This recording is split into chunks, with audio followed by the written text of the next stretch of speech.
I'm so lonely. I have nobody to call my own. Hello and welcome to this week's episode of the Ripple Effect Podcast. I am here by myself. Don't feel too bad for me though. This week is a little special edition that we've recorded a little bit early. On Sunday, I'm going to have a special guest join me on stage, Mr. Scott Bright, and he's going to be sharing a little bit of his story, and we recorded a little bit of that for you for the Ripple Effect Podcast.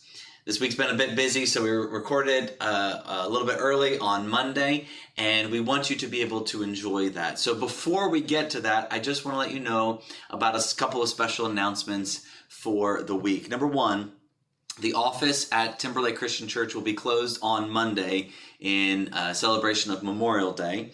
And so if you have any sort of emergencies, most of you know how to get a hold of Brian or Mary or I, and you can get through us, contact us through our phones or social media, but the office will be closed. The second thing you need to know about is June 2nd is Promotion Sunday. So for all my parents out there, if you have kids elementary age and up, they will be promoted to a new classroom on June 2nd. Now, I have children, they've gone through this process, and sometimes it is difficult, but Mary and her team tries to make it as smooth as possible, but just know Promotion Sunday will be on June 2nd. And then the final thing is Caregiver Support Group, which is a newer group that's happening through our counseling ministry. It's a caregiver support group, will happen on June 4th from 6 to 7 p.m. And then it's going to happen every Tuesday in June at the same time.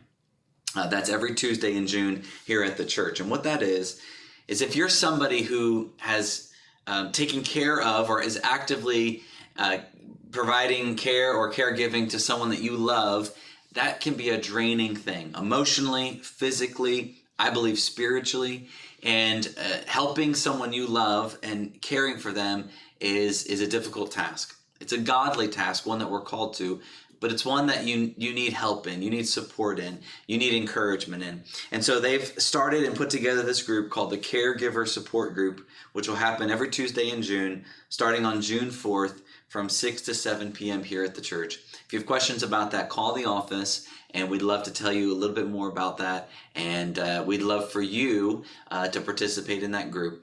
Or maybe someone you know who is taking care of an aging parent or grandparent or someone close to them, and they could use some support. So that happens June 4th, 6 to 7, and then every Tuesday in June it'll happen as well. So there you go. That's the top three that you need to know. Offices are closed on Memorial Day. Promotion Sunday is happening June 2nd, and then on June 4th from 6 to 7, we have a caregiver support group that's going to be happening here at Timberlake Christian Church. If you missed anything that happened on Sunday, you can catch up at tlcc.church or here on Facebook or on YouTube, and we'd love for you to catch up there. But without further ado, here's a brief interview, a snippet, a conversation that I had with Scott Bright, and that will serve as today's Ripple Effect podcast. We love you all, and we hope you enjoy. Well, we are here with Scott Bright, the best dressed cowboy you've ever seen. And I asked him to share with us a little bit about his journey with generosity and giving and money and God, and just to give us a little story and sharing about his journey. But before we get into any of that, Scott, one of the things that I do with everybody is I give you 30 seconds to a time it here, and for you to share. Imagine this person doesn't know you at all, and they say, what do I need to know about Scott Bright? You got 30 seconds. What are you going to say? What's the most important things? And I do 60 seconds. Sorry, 60 seconds. You got full 60 seconds. What's the most important thing about you? You know, they've never met you before. You ready? On your mark, get set, go. It's hard to talk about yourself and brag yourself up, I guess. But who are you?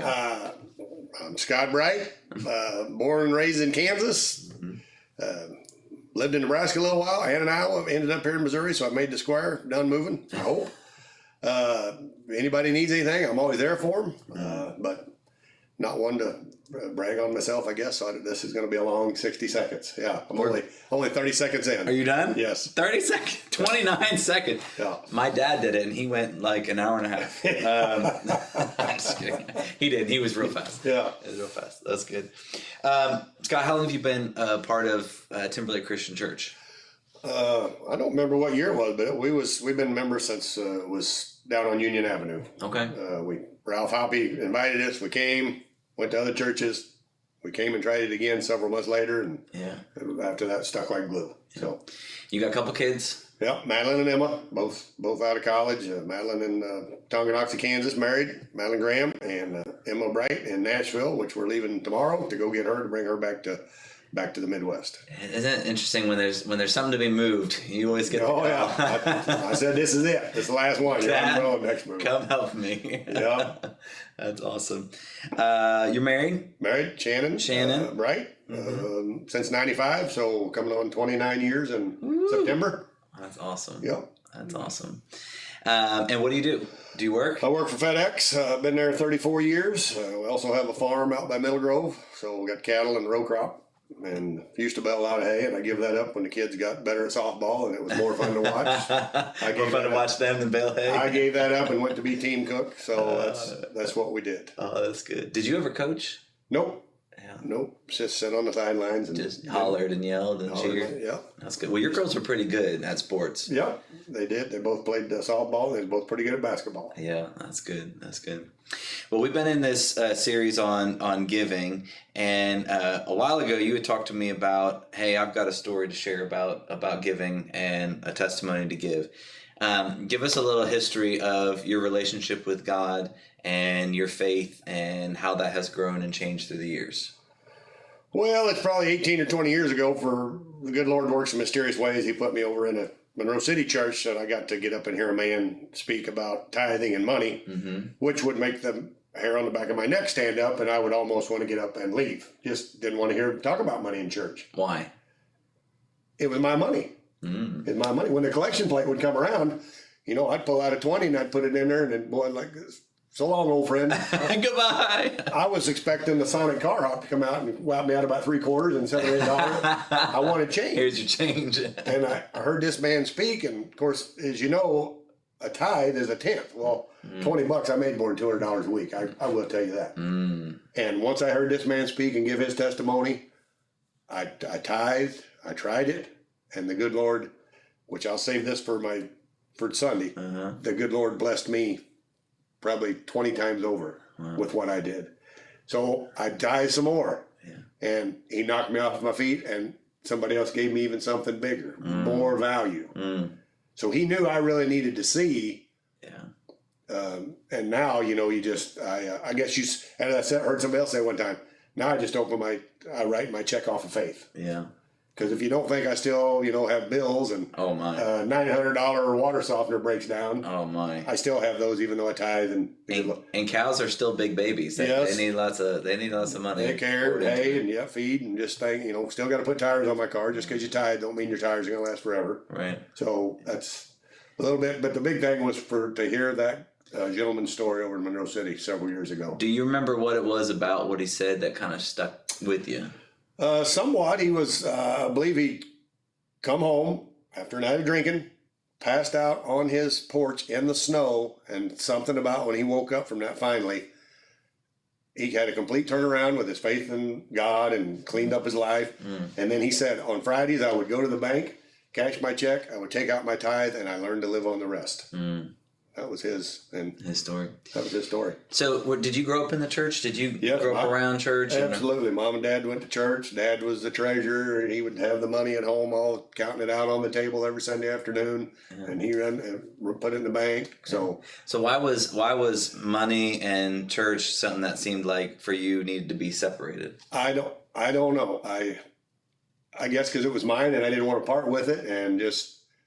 I'm sure there's other people like that out there, and hopefully my story Sunday will, if I can at least change one person on that, like that gentleman did to me. Yeah. And he has now since died. He died in an accident, I think a truck accident down on I-70. He drove a truck, and so he don't even know. I was trying to reach out to him here a few years ago just to find out and let him know, and got a hold of his family, and he he'd passed. So I feel bad that I didn't get to let him know before that, because he really changed my life. No.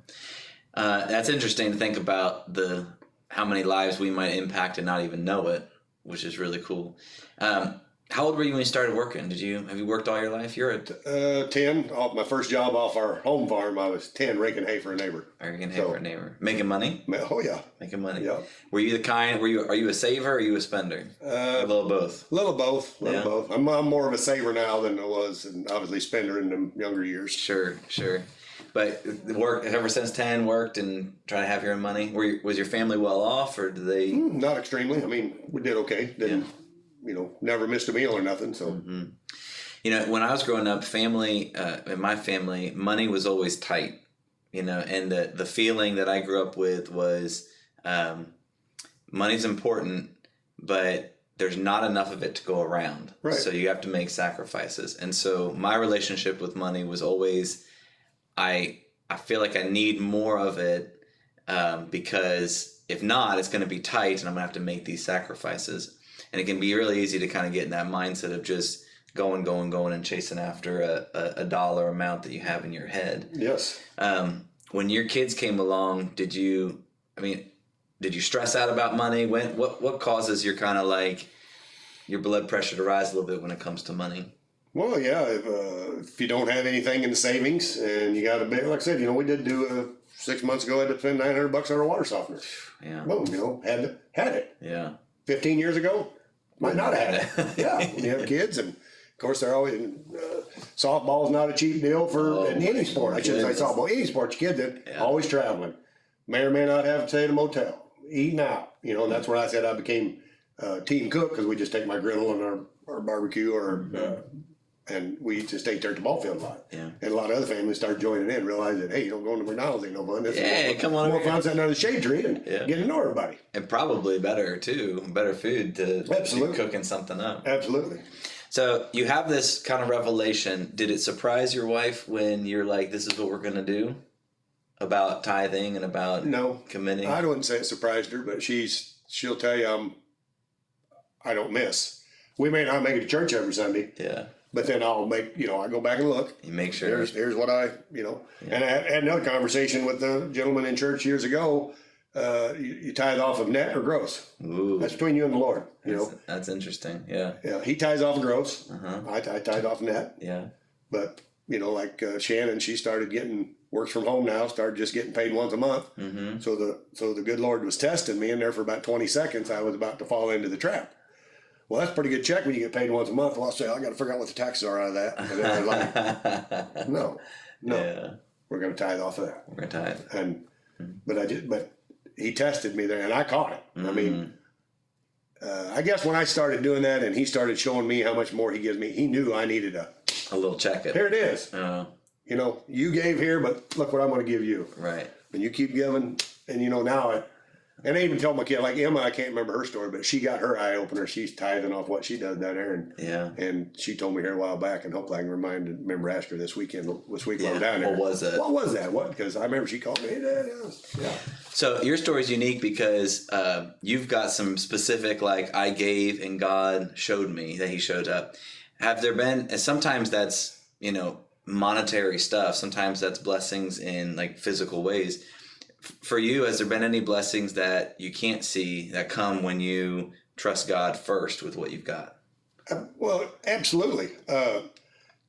I still go back to God knew I needed to see, if I'm going to give, you're going to give back. He knew that was part of my working in me. But I see it in the crops I grow now. I see it in the cattle that we have, and we just sold calves last Thursday, and I'll tithe off of that. Me and the good Lord come to a decision of agreement. What I should give, where are we at here, Well, when you're dealing with stuff like that, it's not always cut and dry. It's not all profit. You're going to have this much. Yes. So I see it off of that, and I don't know, we got two beautiful, healthy kids, and I've always had a good job. So there's just so many blessings. It's a matter of whether you're looking for them or not. That was going to be my very next question is how do you look for the right blessings? Because especially when you're younger, I catch myself doing this. I'm looking for very specific things like the tires on the car, or this to happen. As you get older, are you able to see God's blessings in different areas of your life as you see your kid? I mean, your kids are doing well, and as you see your family, and as you see the health, and as you see just even in your own life, how do you help? I mean, what would you say to some other people that have a hard time seeing God's blessings in more places than just their savings account? Well, yeah, I mean, I guess sometimes it'd be on what do you consider a blessing? What blessing are you looking for? Now when I don't look for those things as I tithe like I think I looked 18 or 20 years ago. I needed to see that. The good Lord knew I needed to see that. Yeah. Now I don't need to, now I just, do it. Yeah. Faith, that's trust in the Lord. And it seemed like somebody told Ralph Hoppe, heard in church one time, somebody said, just tithe for 1 year. And if that don't work out for you, never tithe again. Yeah, and I can ask Ralph who that was, if he can remember. Well, I mentioned it on this past Sunday or the Sunday before that it's the one area where God says, try it out. Just test me in this. Just see. And I promise you, giving first will always make everything else better. Absolutely. And I mean, don't expect to tithe on Sunday and by 4 o'clock in the afternoon it's going to be sitting in your front yard. Well, yeah. For some people it might happen. It did happen pretty quick for me. But it was just amazing. But I was just glad that I realized that's what it was. And not that I didn't even associate the two together, because I would have been down the road of, see you later, 20 old buddy. I hate it. And I look back on that, and I'm in my 30s and I was doing that. Yeah, it took me a long time to learn it. And my dad was a tither. My parents were tithers their whole life. My mom still is. Now my dad's gone. So take me back to your 20s and 30s when you kind of viewed it as like a see you later kind of a waste thing. Was giving? Did you just feel? Why did you give it? Just because you felt obligated? Were you upset about it? Did you feel like, oh, this is just a waste? Like, what was that kind of thought process like when you would give before?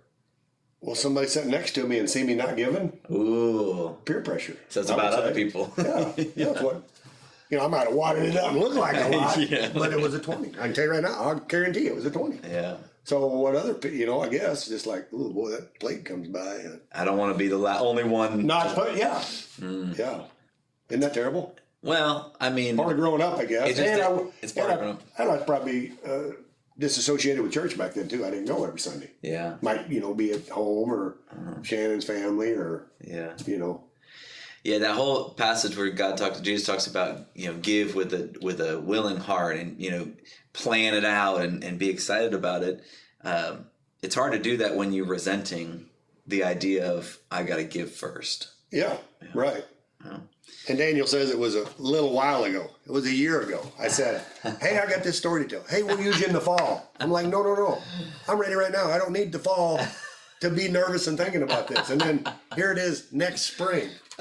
This is set by my chair at home. He's ready. And he's been prepared. As I go to hear a sermon in church, I'll pull out my phone and write down that verse in that book. Yeah. And I'll read this and other things that happened to me. So we're gonna talk on Sunday. This is the final one about Brian has talked about getting prepared. We've talked about guarding your heart. Well, this Sunday is going to be just practical. Like, what is tithing? Why do we do it?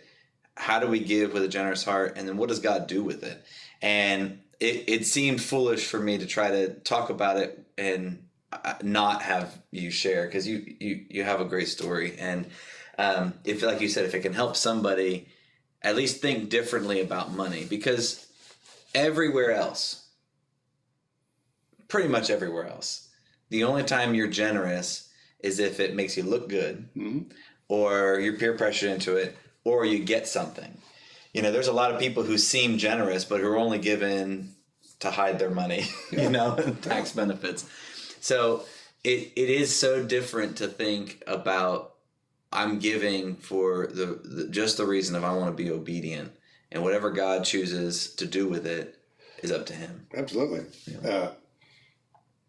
Just a blessing. I mean, I don't know. I can't think of them all, or you don't see them all sometimes. But He is outgiven me more than I've given Him. It's unbelievable.